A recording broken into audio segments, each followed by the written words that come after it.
네, 오늘 주시는 우리 하나님 말씀은 구약성경 이사야서 40장 1절에서부터 11절까지 말씀을 보도록 하겠습니다. 구약성경 이사야서 40장 1절에서 11절까지 말씀입니다. 너희 하나님이 가라사대 너희는 위로하라. 내 백성을 위로하라. 너희는 정다이 예루살렘에 말하며 그것에게 외쳐 고하라. 그 복역의 때가 끝났고 그 죄악의 사함을 입었느니라. 그 모든 죄를 인하여 여호와의 손에서 배나 받았느니라 할지니라. 외치는 자의 소리여 가로되 너희는 광야에서 여호와의 길을 예비하라. 사막에서 우리 하나님의 대로를 평탄케 하라. 골짜기마다 도두어지며 산마다 작은 산마다 낮아지며 고르지 않는 곳이 평탄케 되며 험한 곳이 평지가 될 것이요 여호와의 영광이 나타나고 모든 육체가 그것을 함께 보리라. 대저 여호와의 입에 말씀하셨느니라. 말하는 자의 소리여 가로되 외치라. 대답하되 내가 무엇이라 외치리이까. 가로되 모든 육체는 풀이요 그 모든 아름다움은 들의 꽃과 같으니 풀은 마르고 꽃은 시듬은 여호와의 기운이 그 위에 불미라. 이 백성은 실로 풀이로다. 풀은 마르고 꽃은 시드나 우리 하나님의 말씀은 영영이 서리라 하라. 아름다운 소식을 시온에 전하는 자여 너는 높은 산에 오르라. 아름다운 소식을 예루살렘에 전하는 자여 너는 힘써 소리를 높이라. 두려워 말고 소리를 높여 유다의 성읍들에 이르기를 너희 하나님을 보라 하라. 보라, 주 여호와께서 장차 강한 자로 임하실 것이요 친히 그 팔로 다스리실 것이라. 보라, 상급이 그에게 있고 보응이 그 앞에 있으며 그는 목자같이 양무리를 먹이시며 어린 양을 그 팔로 모아 품에 안으시며 젖먹이는 암컷들을 온전히 인도하시리로다. 아멘. 사람이 살면서 위로가 필요할 때가 있습니다. 어느 날 갑자기 사는 것이 너무 힘이 드는구나, 그런 느낌이 올 때가 있어요. 이럴 때 여러분, 우리에게는 위로가 필요합니다. 또 갑자기 외로움이 몰려올 때가 있어요. 분명히 주변에 사람이 있음에도 불구하고 외롭다 하는 그런 외로움이 뼛속 깊이 그렇게 느껴질 때, 그럴 때도 우리에게 위로가 필요합니다. 또 질병, 오랜 질병으로 인하여 고통받게 될 때, 그럴 때 나도 빨리 몸이 나아서 건강하게 그렇게 사회생활을 했으면 하는 그런 마음을 가질 때에도 또 역시 여러분 위로가 필요합니다. 그래서 모든 사람에게는요 위로가 필요하다라고 하는 것이죠. 안타깝게 이번 2022년 우리 10월 29일 날 우리 모든 국민이 다 가슴을 치며 안타까운 사건이 일어났었지요. 서울 한복판이라고 하는 이태원에서 젊은 사람들 159명이 그렇게 압사라고 하는 그런 안타까운 사고를 당했습니다. 이렇게 IT 강국 시대에 여러분, 후진국에서나 일어날 수 있는 그런 압사 사고가 대한민국에서 일어난 것에 대해서 많은 사람들이 분노하고 또 많은 사람들이 놀라고 또 많은 사람들이 슬퍼하고 있습니다. 그래서 국가에서는 애도 기간을 정해서 어저께까지 이제 애도 기간을 정해서 많은 사람들이 위문도 하고 위로도 하고 하는 그런 일들을 했습니다. 여러분, 이렇게 국가 애도 기간 때에 우리 유가족과 희생자를 우리가 마음에 담고 우리가 또 위로하고 있지만, 그 긴박한 순간에 많은 사람들에게 심폐소생술을 한 이름 모르는 시민들, 그리고 경찰관, 소방관, 여러분 의료진들에게도 위로가 필요하다는 거예요. 그분들이 그 사건 현장에 그런 사람들 한 사람을 살리기 위해서 애를 썼을 때 모든 사건이 끝나고 집에 돌아가서 지금까지 잠을 제대로 이루지 못한다 그래요. 그게 왜냐하면 외상 후 스트레스 때문에 그렇지요. 그 참담한 사건을 목격하고 난 다음에 마음에 큰 상처를 받아서 그분들이 지금도 슬퍼하고 지금도 잠을 이루지 못하는 그런 상황에 놓여 있다라고 합니다. 그분들에게도 여러분 위로가 필요합니다. 그래서 지금 우리 대한민국은 위로가 필요한 시대다. 또 위로가 필요한 시기다라고 하는 것을 느껴보게 됩니다.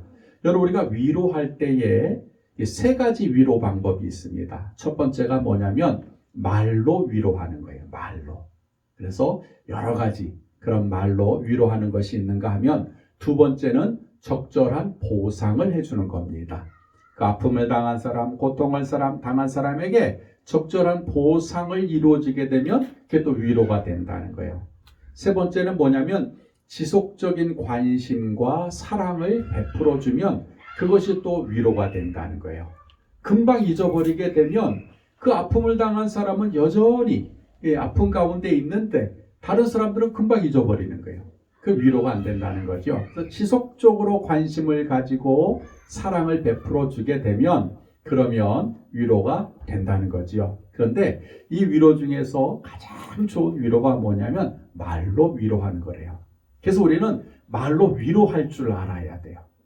다른 사람에 대해서 아픔을 당하고 고통 중에 있고 슬픔을 당하는 사람에게 여러분, 우리는 위로하는 말을 할 수가 있어야 됩니다. 그런데 이 위로라고 하는 그런 영어 단어를 보게 되면 comfort예요. comfort. 위로하다, 편안하다, 편리하다 라는 그런 뜻을 가지고 있는데, 여러분, 이 위로라고 하는 comfort는 두 개의 단어가 합쳐져서 그렇다 그래요. calm이라고 하는 단어, comfort라고 하는 단어인데, calm이라고 하는 것은 모두, comfort는 강한 상태. 그래서 이 comfort라고 하는 그 단어는 뭐냐면 모두를 강한 상태로 만들어준다, 그런 뜻이에요. 슬픔을 당한 사람, 고통을 당한 사람, 아픔을 당한 사람 모두를 다시 강한 상태, 그런 건강한 상태로 만들어주는 것이 위로다, 이렇게 영어는 말씀하고 있습니다. 그래서 여러분, 우리가 위로하게 될 때 우리가 이제 강한 상태가 되어지게 되는 것이죠. 여러분, 오늘 우리가 이사야서를 한번 살펴보게 됐는데 1장에서부터 39장까지는 하나님의 징계와 심판이 담겨져 있어요. 이게 왜 그러냐면 우상 숭배를 하고 또 하나님 말씀에 불순종하게 되니까 하나님께서 너 포로로 잡혀갈 거야. 내가 너 혼내줄 거야. 그러니까 빨리 돌아서. 이게 1장에서 39장까지고 오늘 우리가 읽었던 40장에서부터 55장까지는 이제 앞으로 너희는 포로가 될 거야. 이제 포로로 잡혀가게 되면 그럴 때 너 절망하지 마. 너 소망을 가지게 될 거야 하면서 하나님이 앞으로 포로가 될 이스라엘 백성에게 위로하고 소망을 주는 그런 말씀이 이 40장에서부터 55장까지 기록이 되어져 있습니다. 특별히 이제 처음 시작하는 40장을 보게 되면 하나님이 위로하라 그러잖아요. 그러니까 이제 포로가 될 또 그 이스라엘 백성들에게 이제 그 메시지를 전하는데 그 메시지의 내용이 네 가지예요. 오늘 포로가 되고 고통 중에 있고 압박을 당하는 사람들에게 하나님은 오늘 말씀을 통해서 네 가지로 말씀을 하고 있습니다. 그 첫째가 뭐냐면 서로 위로하라는 거예요. 서로 위로하라.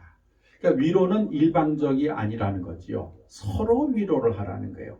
그러니까 위로할 사람도 위로를 받을 필요가 있다는 거지요. 그래서 여러분, 오늘 본문 1절에 보게 되니까 그랬죠. 너희 하나님이 가라사대 너희는 위로하라. 내 백성을 위로하라 라고 말씀을 하고 있어요. 그러니까 어느 한편이 일방적으로만 여러분 위로하라고 하는 것이 아니에요. 그러니까 서로 위로하는 것이 필요하다라고 하는 것이죠. 왜냐하면 이제 포로로 잡혀왔는데 누가 못하고 누가 더한 게 누가 있겠습니까? 모두 다 똑같은 위치가 있다는 거예요. 그러니까 서로 만날 때마다, 포로가 되었을 때 만날 때마다 너희들은 위로하라는 거예요. 그걸 하나님께서 여러분 우리에게 말씀을 하고 있습니다. 그래서 어려움을 당하고 아픔을 당한 사람에게 가장 필요한 게 뭐냐? 바로 위로라고 하는 것이죠. 어쩌면 여러분, 우리도 위로를 받아야 할 사람 중에 하나라고 하는 것입니다. 여러분, 겉으로는 아무렇지 않은 것 같지만 여러분, 마음의 상처를 숨기고 살아가는 사람이 얼마나 많이 있는지 몰라요. 지금도 얼굴은 웃고 있지만 마음은 울고 있는 사람이 있다는 것이죠. 그래서 우리에게는 위로가 필요하다라고 하는 것입니다. 이처럼 여러분, 우리에게 위로가 필요해요. 그래서 사랑하는 사람의 위로가 필요하고 주변에 있는 사람의 위로가 필요하고 특별히 하나님의 위로가 필요합니다. 그래서 여러분 우리는 모든 사람이 지금 위로가 필요하다라고 말씀하고 있습니다. 근데 성경은 이 위로하는 방법에 대해서 구체적으로 두 가지로 말씀을 하고 있어요. 그 첫 번째가 뭐냐면 위로할 때 정다이 위로하라는 거예요. 자, 2절을 한번 보세요. 2절에 보니까 너희는 정다이 예루살렘에 말하며 라고 기록을 하고 있어요. 정다이, 예루살렘은 그 이스라엘 백성, 유다 백성을 말하는 거죠. 근데 이 정다이라고 하는 그 단어의 뜻이 뭐냐면 마음에 와닿도록 말을 하라는 거예요. 여러분 우리가 위로를 할 때에 그 위로를 듣는 사람의 마음에 와닿는 말을 하라는 거예요. 전혀 상관없는 말을 하는 것이 아니라 한마디 위로의 말을 하더라도 그 말 한마디가 그 사람의 마음에 와닿도록 그렇게 말을 하는 것, 그것이 정다이 말하는 것, 그리고 위로하는 것이다. 또 영어 성경은 뭐라고 돼 있냐면 텐더라고 해서 부드럽게 말하라, 친절하게 말하다 이렇게 돼 있어요. 그러니까 우리가 위로를 할 때에 부드럽고 친절하게 그 사람의 마음에 와닿도록 말을 하는 것, 그것이 여러분 위로라고 성경은 우리에게 말씀을 하고 있습니다. 근데 대부분의 사람들은 어떻게 위로를 해야 될지 몰라요. 그리고 대충 몇 마디로 위로하려고 합니다. 또 특별히 명령하듯이 위로하려고 하는 사람들이 있어요. 그래서 여러분 우울증이 걸린 사람에게 치명적인 위로라고, 우리가 우울증 걸린 사람에게 위로를 하잖아요. 근데 치명적인 그런 위로가 있다 그래요. 그게 뭐냐면 괜찮아. 우리는 그냥 이렇게 쉽게 우울증 걸린 사람, 아픔 당한 사람, 고통 당한 사람에게 괜찮아, 잘 될 거야 그러잖아요. 근데 그게 치명적이라는 거예요. 전혀 마음에 와닿지 않는데요. 너만 그런 게 아니야. 다 그래. 다 슬퍼. 다 우울해. 그러니까 힘내. 우리는 그냥 쉽게 그렇게 얘기를 하지만 그 우울증 걸린 사람은 그 말 한마디가 하나도 마음에 와닿지 않는데요. 여러분 우리가 정다이 말할 필요, 그 사람의 마음에 와닿도록 지금 왜 우울한지, 왜 슬픈지, 왜 고통에 닿는지를 이해하고 난 다음에 그 사람의 심정에서 말 한마디를 해주는 것, 그것이 여러분 올바른 위로고 진정한 위로다라고 성경은 말씀을 하고 있습니다. 근데 두 번째는 뭐냐면 그 위로할 때에 긍정적으로 말을 해줘야 된다는 거예요. 긍정적으로. 자, 이 포로가 된 그런 상태에 이스라엘 백성들이 놓여 있어요. 언제 어느 때 다시 고향 땅으로 돌아갈지 아무도 모릅니다. 그래서 모두가 다 미래에 대해서 불투명해야 할 때 하나님은 희망을 이야기해요. 여러분 2절 또 하반절을 보세요. 너희는 정다이 예루살렘에게 말하며 그곳에게 외쳐 고하라. 그 다음에 그 복역의 때가 끝났고 그 죄악의 사함을 입었느니라. 그 모든 죄를 인하여 여호와의 손에서 배나 받았느니라 할지니라 라고 성경은 말씀하고 있어요. 복역의 때, 너 깜빵살이 하는 때가 끝났다는 거예요. 그리고 이미 너 모든 죄에서 용서를 받았다는 거예요. 하나님이 다 용서해 줬다는 거예요. 그러니까 너 지금 예전에 죄를 지어서 예전에 너 불순종해서 지금 바벨론으로 포로로 왔는데 이제 다 끝났다는 거예요. 이제 내가 다 용서해 줬으니까 너희들이 이제 앞으로 돌아갈 날밖에 없다는 거예요. 그러니까 절망하지 말고 좌절하지 말고 희망을 가져라. 이게 위로라고 하는 거예요. 너 그렇게 그딴 짓 하니까 너 지금 이 모양 이 꼴이 된 거야. 그게 위로가 아니라 예전에는 그랬지만 지금은 뭐라고 얘기를 해줘야냐면 그래, 그때는 그랬지만 지금은 잘 될 거야. 하나님이 용서해 주시고 하나님이 다시 회복시켜 주실 거야. 그렇게 희망적인 말, 소망이 담긴 말, 긍정적인 말을 할 때에 그것이 위로가 된다는 거예요. 그것이. 근데 여러분 우리는 위로한다라고 하지만 대부분의 뭐예요? 긍정적인 말이 아니라 부정적인 말을 하잖아요. 그래서 그렇게 된 거지. 너 앞으로 잘해야 돼. 그게 위로가 안 된다는 거예요. 이게 정말 그 보라매 공원에서 일어났던 일인데 그 50대의 노숙자가 이제 길바닥에 누워 있는데 30대 젊은이가 그 애완견을 끌고 산책을 나왔더라는 거예요. 낮 시간에, 일을 할 시간에. 그 50대 노숙자가 보니까 아유 저놈도 분명히 일할 시간에 회사에 못 간 거 보니까는 저놈도 나랑 똑같이 일을 못하는 노숙자나 마찬가지구나. 그래서 지나가는 30대에게 이렇게 얘기했대요. 너도 노숙자냐? 왜 일하고 안 댕기고 이렇게 길바닥에 개 끌고 댕기냐? 그랬더니 그 30대가 기분이 나쁘잖아요. 그 50대를 보면서 당신이 노숙자니까 다 노숙자로 보입니까? 이렇게 한 거예요. 기분 나쁘니까. 근데 50대가 보더니 뭐야 이 어린 놈이 나한테 덤비는 거야? 그래서 다툼이 벌어졌어요. 그러다가 30대가 발로 걷어차가지고 그 50대 노숙자가 그만 죽는 사건이 있었어요. 여러분 말 한마디가 부정적인 말, 나쁜 말, 다른 사람에게 상처는 주는 말은 나에게 뭐예요? 고스란히 나에게 피해로 다가오는 거예요. 근데 좋은 말, 긍정적인 말, 희망이 있는 말은요. 나도 살릴 뿐만 아니라 상대방도 위로가 되고 상대방도 일으킬 수 있다라고 하는 거예요. 그래서 여러분 우리가 위로를 할 때에 정당히 말하고 희망적으로 위로를 해주라는 거예요. 그럴 때 상대방이 위로를 받고 다시 힘을 낼 수 있다. 오늘 성경은 하나님께서 우리에게 말씀하고 있습니다. 두 번째 하나님께서 우리에게 주신 말씀이 뭐냐면 예비하라는 거예요. 예비하라. 3절과 5절에 보게 되면 하나님이 예비하라 이렇게 말씀하고 계세요. 지금 포로로 잡혀있는 그런 이스라엘 백성들에게 너 앞으로 예비해야 돼. 포로가 됐다고? 잡혀있다고? 너 거기서 절망하지 마. 그러면서 예비할 것을 하나님은 우리에게 말씀하고 있습니다. 지금 우리 한국 사회는 엄청난 위기에 처해져 있습니다. 여러분 고금리로 인하여서 지금 이자를 제대로 내기에 버거운 또 기업들이 이제 부도가 날 그런 지경에 놓여 있다 그래요. 근데 이것이 수년간 지속될 거라 그러죠. 그리고 물가가 지금 턱없이 올라서 우리는 고물가 시대를 살아가고 있습니다. 언제 인플레이션이 여러분 그만 내려가게 될지 장담하는 사람이 없어요. 경제 전문가들조차도 몇 년은 우리가 이제 고물가 시대를 살아야 될 것입니다. 이렇게 진단을 하고 있습니다. 그래서 사람들이 미래에 대해서 불안해요.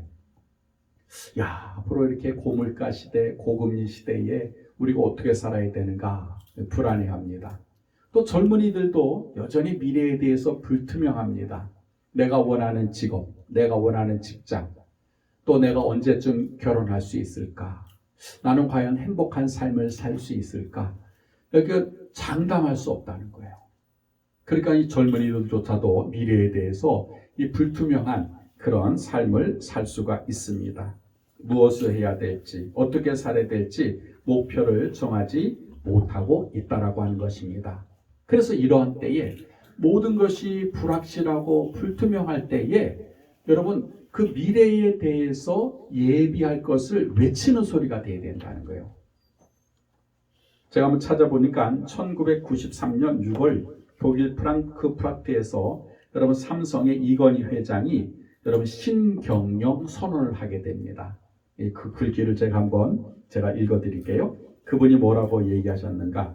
앞으로 4, 5년 사이에 변하지 않으면 이제 영원히 못 변한다. 선진국, 선진 인류 기업이 우리보다 나은 조직력을 전부 선전할 것이다. 그러니 마누라와 자식 빼고 다 바꿔라. 미래에는 전 세계 어디에서도 통신이 되는 시대가 될 것이다. 얇은 브라운관의 TV가 이제는 벽에 붙는 시대가 올 것이다. 하면서 미래를 예비합시다. 미래를 준비합시다. 하고 임원들에게 이 얘기했다는 거예요. 그 덕분에 여러분 삼성은 스마트폰이라고 하는 그런 손안에 드는 컴퓨터를 만들어냈고 이제는 벽에 탁 달라붙는 얇은 그런 테레비를 전 세계 가정마다 보급할 수 있게 되었다는 거예요. 93년도면 어려운 시기잖아요. 그럴 때 어렵다, 힘들다, 불투명하다고 얘기한 게 아니라 다가오는 미래를 준비합시다, 예비합시다 얘기한 결과 그것이 지금 우리 국민들에게 더 나은 삶을 우리에게 보장시켜줬고 우리에게 위로가 되었다라고 하는 것입니다. 여러분 오늘 포로가 될 그런 백성에게 하나님이 미래에 예비하라는 거예요. 여러분 3절을 한번 보니까는 그랬죠. 외치는 자의 소리요 가로되 너희는 광야에서 여호와의 길을 예비하라. 사막에서 우리 하나님의 대로를 평탄케 하라라고 기록하고 있어요. 그러니까 예비하라는 거예요. 준비하라는 거예요. 너 앞으로 포로가 되는데 너 잡혀가서 이제 70년 동안 포로 생활을 하게 될 때 그냥 있지 말라는 거예요. 뭔가를 준비하라는 거예요. 그게 뭐예요? 광야의 길을 예비하고 사막의 대로를 만들라고 하나님께서 이제 이스라엘 백성들에게 말씀하고 있습니다. 근데 여러분, 우리가 아는 상식으로 보면 광야와 사막이 쓸모없는 땅이잖아요. 가치가 없는 땅이잖아요. 근데 거기에 투자를 하라는 거예요. 그 쓸모없는 땅에 길을 내고 도로를 만들라는 거예요. 그게 허무맹랑한 그런 이야기와 같은데, 여러분, 그것이 뭐냐면 이 광야와 사막은 비유예요. 비유. 우리의 심정을 그러니까 그 당시에 여러분 이스라엘 백성들의 심정을 의미하는 거예요. 여러분, 포로로 잡혀갔을 때 갇혀 있는 사람이 여러분 무슨 희망이 있겠습니까? 그러니까 그 심정이, 그 마음이 광야와 같이 삭막하고 사막과 같이 답답한 거예요. 여러분, 그렇게 광야와 같고 사막과 같은 그 마음에, 그런 마음으로만 가지고 있지 말고 그 속에 뭐예요? 길을 만들고 대로를 건설하라는 거예요. 다시 말하면 믿음의 길, 하나님으로 말미암은 신앙의 길을 만들어가라는 거예요. 너희가 잡혀왔다, 포로가 됐다, 절망이다, 좌절이다, 아무것도 할 수 없다, 그렇게 놓여 있지 말고, 그런 가운데서도 아니다, 하나님이 우리를 구원하실 것이다, 아니다, 하나님이 우리를 다시 자유케 하실 것이다, 그 믿음의 길을 만들어가라는 거예요. 믿음의 길. 그것이 여러분 다가오는 그런 미래에 준비할 것이라고 말씀을 하고 있습니다. 이렇게 우리가 마음의 희망을 가지고 여호와를 위해서 믿음의 길을 만들게 되면, 그러면 하나님이 일하시고 그러면 하나님이 영광을 나타내신다는 거예요. 그래서 여러분 4절과 5절에 뭐라 그랬어요? 골짜기마다 도두어지며 산마다, 작은 산마다 낮아지며 고르지 않는 곳이 평탄케 되며 험한 것이 평지가 될 것이요 여호와의 영광이 나타나고 모든 육체가 그것을 함께 보리라. 대저 여호와의 입이 말씀하셨느니라 라고 성경은 기록을 하고 있어요. 너희들이 길을 만들 때 산이 낮아지고 골짜기가 평탄해지게 된다는 거예요. 그러니까 광야와 같은 마음, 사막과 같은 마음을 가지고 있으면 여전히 황무지가 되지만, 그러나 너희가 그 하나님을 위해서 길을 만들어내게 되면 그 마음이, 광야와 같은 사막과 같은 마음이 평탄케 되고 대로가 만들어질 것이라고, 그리고 하나님이 그 일을 통해서 영광을 나타내신다고 하나님은 우리에게 말씀을 하고 있습니다. 그래서 우리가 미래에 대한 소망을 가지고 예비하는 자세가 필요합니다. 왜냐하면 지금 한국은 깊은 좌절감에 여러분 빠져 있기 때문에 그렇습니다. 그 나타나는 현상이 뭐예요? 자꾸만 남 탓하는 거예요. 너 때문에, 정부 때문에, 경찰관이 잘못해서, 소방관이 늦게 도착해서, 지금 누구 하나를 잡으려고 아주 난리가 났어요. 그래가지고 누구 하나만 걸려라, 희생양을 찾는 거예요. 지금 여러분, 그게 중요한 게 아니잖아요. 지금은 여러분 위로할 때고, 미래에 대해서 이렇게 우리가 지금 어려운 시기이지만 우리가 함께 극복해 나가야 됩니다. 우리 함께 서로 위로해가지고 다시 일어나야 됩니다. 우리의 미래는 이렇지 않습니다라고 그 미래에 대해서 뭔가 외치는 자가 돼야 되는데, 자꾸만 결과론을 가지고 누구 탓만 하게 되면, 그러면 여러분 우리에게는 미래가 없다라고 하는 것입니다. 그래서 미래를 외치자고 여러분 외치는 그런 소리가 되어야 된다고 성경은 우리에게 말씀하고 있습니다. 우리에게 희망이 있습니다. 앞으로 좋은 날이 올 것이라고 외쳐야 된다는 거예요. 여러분, 그렇게 할 때 여러분 하나님이 우리를 도와주시게 되고, 또 우리가 그런 말을 하게 될 때 여러분 우리 국민의 위로를 받고 또 우리 민족이 다시 일어날 수 있다 하고 성경은 우리에게 말씀을 하고 있습니다. 그러므로 우리는 외치는 자의 소리가 되어야 될 줄 믿습니다. 세 번째로 보게 되면 외치라 그랬어요. 외치라. 6절에서부터 8절까지 보게 되면 외쳐라.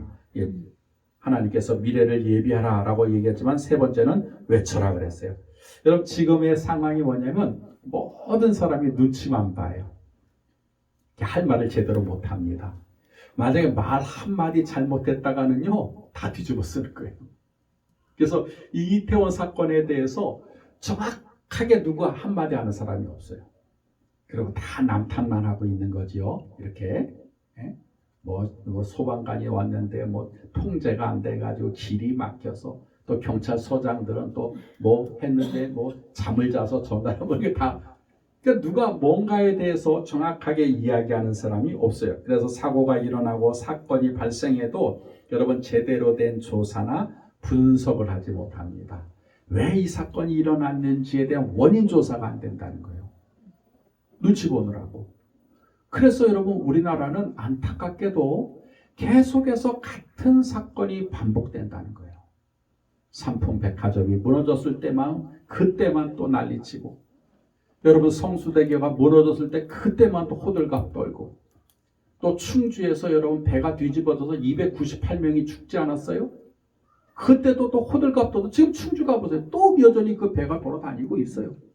세월호 때 여러분 304명의 그 어린 학생들이 여러분 죽었을 때도 그때 얼마나 난리가 났습니까? 그러고 난 다음에 뭐가 달라졌어요? 달라진 게 하나도 없어요. 정확한 원인 분석을 하지 못하고 그저 눈치만 보다가 오늘날 또 똑같은 사건이 반복이 되고 있다라고 하는 것입니다. 그래서 이 잘못된 것에 대해서 정확하게 지적하고 외칠 수 있어야 돼요. 물론 희생을 당한 사람과 그 유가족의 슬픔은 위로를 해야 됩니다. 그러나 다시는 이러한 사건이 반복되지 않도록 여러분 국가와 국민이 서로 돌아볼 수 있어야 돼요. 왜 그랬는가에 대해서. 왜 젊은 사람들이 그날 그렇게 10만 명이나 그 좁은 골목에 모일 수밖에 없었는가. 한번 냉정하게 돌아볼 필요가 있다는 거예요. 그리고 그 사건이 난 배경을 우리가 한번 심도 있게 한번 추적해 볼 필요도 있다는 거예요. 물론 죽고 희생당한 사람들, 유가족들 위로해야 돼요. 위로해야 됩니다. 그들의 잘못을 따지자는 게 아니에요. 이와 같은 똑같은 사고를 반복하지 않기 위해서는 정확한 그런 그 진단이 필요하고 또 그러한 것에 대해서 외칠 수가 있어야 된다는 거예요. 여러분 사람은 언젠가 한 번은 죽음을 맞이하게 됩니다. 근데 죽는다고 해서 모든 것이 끝나는 것은 아니지요. 근데 많은 사람들은 이 죽음에 대해서 슬퍼만 해요. 죽은 자에 대해서 아쉬운 마음만 갖고 있다는 거예요. 그 이유가 뭐냐면은 사랑하는 사람을 다시는 볼 수 없기 때문에 그렇습니다. 그런데 이렇게 많은 사람이 죽음을 당하고 또 죽음을 목격한 유가족과 지인들에게 여러분 죽음에 대한 올바른 정보를 제공해 줄 알아야 돼요. 죽음은 다 끝난 게 아니라는 거예요. 죽음은 다시 만나지 못하는 것이 아니라는 거예요. 근데 우리는 죽음에 대해서 뭐예요? 막연하게 끝났어. 이제 못 봐. 이렇게 생각하고 있다는 것이죠. 그래서 오늘 성경은 이러한 부분에 대해서 외치라는 거예요. 자, 6절을 한번 보세요. 6절에 보니까 말하는 자의 소리여 가로되 외치라. 대답하되 내가 무엇이라 외치리까? 가로되 모든 육체는 풀이요 그 모든 아름다움에 아름다운 들의 꽃과 같으니 풀은 마르고 꽃은 시듬은 여호와의 기운이 그 위에 불미라. 이 백성은 실로 풀이로다. 풀은 마르고 꽃은 시드나 우리 하나님의 말씀은 영영이 서리라 하라라고 성경은 말씀하고 있는 거예요. 여러분 우리 성경을 보니까 우리 인생이 뭐가 같다는 거예요? 들의 꽃과 같고 풀과 같다는 거예요. 아무리 아름다운 꽃도 시들게 되고 아무리 멋있는 풀도 언젠가는 마르게 된다는 거예요. 다시 말하게 되면 끝이 있다는 거죠. 끝이 있다는 거예요. 그래서 우리 인생도 여러분 아름다운 꽃과 같고 들의 풀과 같지만 언젠가는 시들고 언젠가는 마르게 된다. 그거를 지금 성경은 말씀을 하고 있는 것이죠. 그래서 우리의 육체는 영원하지 않다는 거예요. 사람은 항상 청춘이 아니고 언젠가는 죽음을 맞이해야 되는 존재라고 하는 것을 오늘 성경은 우리에게 말씀하고 있습니다. 이것을 알아야 우리가 인생을 바로 살 수 있다는 거예요. 여러분 젊은 사람들에게 너 언젠가 죽어. 그럼 그것을 믿는 사람은 하나도 없어요. 왜? 젊었을 때는요 죽음을 생각하지 않아요. 항상 영원토록 자기는 젊음을 유지할 줄 안다 이 말이죠. 그러니까 겁이 없는 거예요. 그 두려움이 없는 거예요. 그런데 나이가 이제 40이 되고 50이 되고 60이 되면 죽음이 눈앞에 와 있잖아요. 이 사람은 죽는 거구나. 이제 깨닫게 되는 것이죠. 그래서 여러분, 이 세상에서는요, 우리가 영원할 것 같지만 절대로 영원하지 않는다는 거예요. 언젠가 한 번은 우리는 죽음을 맞이하게 된다는 거지. 이게 우리의 운명이라는 것입니다. 그런데 죽음은 끝나는 것이 아니라 영원한 게 있다는 거예요. 영원한 게 있다는 거예요. 그 영원한 게 뭐냐면 첫째 하나님. 하나님은 영원하신 분이시라는 거예요. everlasting God이라고 그랬잖아요. 영원하신 하나님. 그리고 그 하나님이 계시는 곳이 영원한 세계다. 이게 지금 성경에서 우리에게 말씀하고 있는 것이 아닙니까? 그러니까 사람이 죽으면 끝나는 것이 아니고 뭐요? 영원한 세계로 옮겨간다는 거예요. 그거를 얘기를 해주라는 거예요. 그걸 외치라는 거예요. 그냥 죽어가지고 있는 그 유가족에게 그냥 슬픔만, 너 슬프지 어떡하지? 그게 위로가 아니라는 거예요. 지금은 우리가 비록 죽음을 맞이했지만 언젠간 우리가 다시 만날 수가 있고 영원한 세계에 우리가 갈 수 있습니다. 그걸 외치라는 거예요. 좀. 근데 우리는 지금 뭐에 머물러 있어요? 세상 사람과 똑같이 그냥 죽음만 안타까워하고 그 죽음만 우리가 슬퍼하고 있다라고 하는 것입니다. 여러분, 언젠가 여러분 한국교회에서 이 외치는 소리가 사라졌어요. 세상 사람들과 같이 똑같이 슬퍼만 하고 그 슬픔에 대해서 위로만 하려고 합니다. 영원한 세계에 대해서 알려주지 않아요. 영원한 세계가 있다라고 하는 것을 외치지를 않아요. 여전히 슬픔 속에 있는 것이죠. 여러분, 우리가 이 죽음에서 우리가 다시 일어날 수 있는 게 뭐입니까? 죽음은 끝이 아니라 새로운 시작입니다. 우리에게 영원한 세상이 있습니다. 여러분, 그 말이 우리에게 위로가 되지 않겠습니까?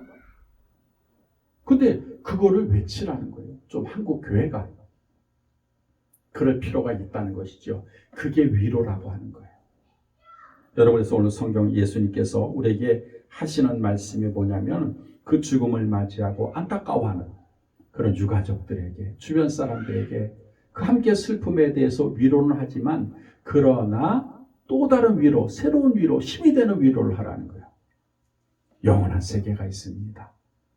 지금 사랑하는 여러분의 자녀들은 영원한 세계에서 주님과 함께 다시 일어났습니다. 그러니 우리 그날을 바라보며 우리 영원한 세계를 위해서 우리가 함께 믿음으로 다시 일어납시다. 그래요, 여러분, 우리 한국 사회가 또 이 국가가 다시 한번 이 슬픔에서 툴툴 털어버리고 일어나지 않겠습니까? 언제까지 애도만 하겠냔 말이에요. 언제까지 슬픔만 하겠냐 이 말이에요. 왜 희망을 이야기하지 않고 왜 여러분 장래의 소망을 이야기해 주지 않냐 이 말이에요. 그러므로 우리는 여러분 하나님의 자녀로서 여러분 이와 같이 영원한 세계가 있음을, 죽음이 끝이 아님을 우리는 세상 사람들에게, 주변 사람에게 여러분 외쳐야 될 그런 의무가 있다라고 하는 것입니다. 마지막 네 번째로 보게 되면 전하라라고 하나님 말씀하고 계세요.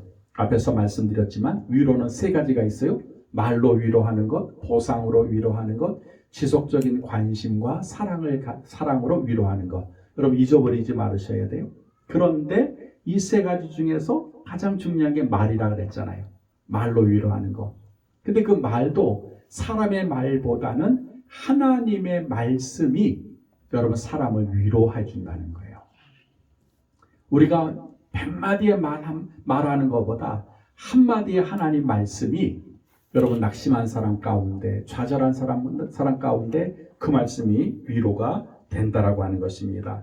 여러분 그 창세기를 보게 되면 재미난 장면이 기록이 되어 있어요. 아브라함의 이제 그 아내 사라가 아이를 낳지 못하니까 그 사라의 첩 그 하갈이 아브라함에게 이제 들어가서 아이를 낳아주잖아요. 그러니까 이 하갈이 쥐가 보니까 자기는 아들을 낳았는데 자기 주인 여인은 아들을 못 낳았잖아요. 그러니까 구박을 하는 거예요. 아이고 저거는 뭐 본부인이라고 하면서 뭐 애도 못 낳는 게 뭐 나한테 명령이나 하고 있어. 그러니까는 사라가 보니까 기분 나쁘잖아요. 얼마 전까지만 해도 자기 하인이었었는데 이제 애 하나 낳았다고는요. 지가 주인 노릇하는 거예요. 그래서 지 남편한테 고자질하는 거지요. 여보 저 하갈이 말이요. 이제 자기가 애 하나 낳았다고 나를 갖다가 무시하는데 나 기분 나빠서 못 살겠어요. 그랬더니 이 아브라함이 사라한테 그러는 거예요. 당신 마음대로 해. 당신 원하는 대로 해. 그러니까 이제 그 사라가 이때다 싶어가지고 떡 한 덩이하고 물 한 저거 해가지고 쫓아내는 거예요. 하갈과 이제 그 이스마엘 그 아이를 쫓아내는 거예요. 그래가지고 하루가 지나서 물도 떨어지고 먹을 것도 떨어져서 이제 죽게 생겼잖아요. 이스마엘은 어린 아이인데 그 이제 하갈이 다급해가지고 하나님 앞에 기도합니다. 그런데 얼마나 절망적이겠어요. 이제 집으로도 못 가고 단 데 갈 데도 없는 거예요. 돈도 없는 거예요. 그럴 때 하나님의 말씀이 여러분 하갈을 위로해줘요. 하나님 뭐라고 말씀하셨냐면 하갈아 무슨 일이냐 두려워 말라. 하나님이 저기 있는 아이의 소리를 들으셨나니 일어나 아이를 일으켜 내 손으로 붙들라. 그러 큰 민족을 이루게 하리라. 하나님께서 위로의 말씀하시는 거예요. 너 좌절하지 마. 절망하지 마. 내가 너 저 아들 이스마엘로 큰 민족을 내가 이루게 할 거야. 너 안 죽어. 그 음성을 듣고 하갈이 절망 가운데서 다시 일어나게 됩니다. 이 하나님 말씀이요. 여러분 우리의 낙심하고 또 우리의 불안한 그런 심정이 하나님 말씀에 탁 던져지잖아요. 그러면 언제 그랬냐는 듯이 여러분 우리의 마음이 회복이 된다는 거예요. 위로가 돼요. 그러니까 하나님 말씀밖에 없다는 거예요. 사람이 100마디 말을 해도 여전히 우리는 불안하지만 하나님이 한번 딱 말씀하시면은요, 그거는요 언제 그랬냐는 듯이 우리의 마음을 다시 일으켜 준다는 거예요. 그 우리 애가 이제 어렸을 때, 우리 성령이가 어렸을 때 엄마 없으면 막 난리가 나는 거예요. 막 우는 거예요. 제가 아무리 옆에서 달래도 소용이 없어요. 근데 우리 집사람이 밖에서 우리 성령이 우는 소리를 듣고 성령아 하고 부르잖아요. 언제 그랬냐는 듯이 울음 그쳐버리는 거예요. 엄마의 목소리 한마디가 불안한 아이의 그 마음을 위로시켜줘 버리는 거예요. 똑같아요. 우리가 막 불안하고 슬픔을 당하고 고통 속에 있을 때 하나님이 아무개야 오늘도 하가라 하고 불러주잖아요. 아무개 권사야, 아무개 집사야, 아무개 사랑하는 자들아 이렇게 불러주시면요 그 모든 불안과 염려와 근심과 걱정이 봄눈 녹듯이 사라진다. 그러니까 하나님 말씀밖에 없다는 거예요. 하나님 말씀밖에. 그래서 우리는 하나님 말씀을 들을 때 여러분 우리는 위로를 받게 된다는 것입니다. 그래서 여러분 우리가 믿음의 성도들이 위로할 때에 세상 사람의 말로 위로하기보다는 하나님의 말씀을 가지고 위로하는 것이 필요하다는 거예요. 잘 될 거예요. 괜찮을 거예요. 라고 말하기보다는 이왕이면은 성경 말씀을 가지고 하나님 말씀을 가지고 위로를 해주게 되면 여러분 그 사람이 정말 정다이 그 마음에 와닿는 그런 위로가 된다라고 하는 것입니다. 그래서 여러분 성경에 그랬잖아요. 오늘 성경에 보니까는 위로가 필요한 사람에게 말씀을 전하는 사람에 대해서 뭐라 그랬어요? 아름다운 소식을 전하는 자요 그랬잖아요. 예? 여러분 9절 보세요. 아름다운 소식을 시온에 전하는 자요. 아름다운 소식을 예루살렘에 전하는 자요.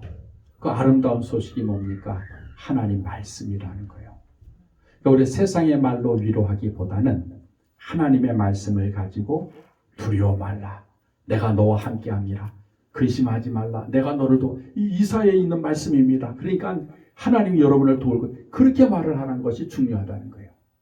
그 사람이 바로 아름다운 소식을 전하는 자다라고 성경은 말씀하고 있습니다. 이렇게 하나님 말씀을 전할 때 많은 사람들 앞에서 힘써 소리를 높이고 두려워하지 말고 담대해야 된다는 거예요. 그 구절을 여러분 이제 마지막 절이니까 구절을 한번 보세요. 9절에 아름다운 소식을 시온에 전하는 자요 너는 높은 산에 오르라. 아름다운 소식을 예루살렘에 전하는 자요 너는 힘써 소리를 높이라. 두려워 말고 소리를 높여 유다의 성읍들에 이르기를 너희 하나님을 보라 하라라고 성경은 말씀하고 있어요. 높은 산에 오르라. 뭐예요?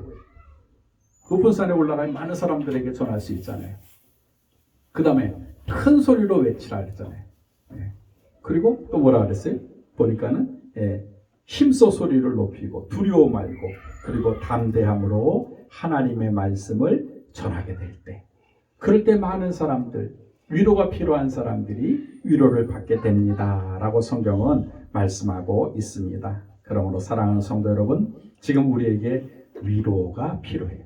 특별히 하나님의 위로가 필요합니다. 그러므로 우리가 좀 서로 위로할 필요가 있다는 거예요. 서로. 남편은 아내를 위로하고, 아내는 남편을 위로하고, 부모는 자식을 위로하고, 자식은 부모를 위로하고, 또 친구와 친구가 서로 위로하고, 성도와 성도가 서로 위로할 필요가 있다는 거예요. 그리고 미래에 대해서 소망을 주라는 거예요. 미래에 대해서.